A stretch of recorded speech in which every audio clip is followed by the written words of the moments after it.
Idol, anong pinagkaiba ng mga kabataan noon sa kabataan ngayon? Kabataan noon, kumakaway ka kapag may dumaraang eroplano. Inaantay maubos ang tubig sa tabo sa ulo.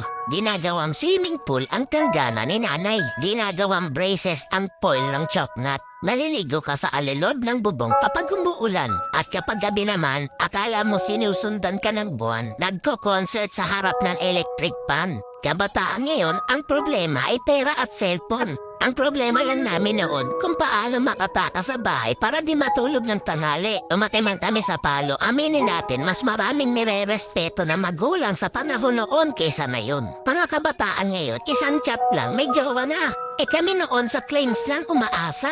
Broken-hearted, papad friends ang resulta.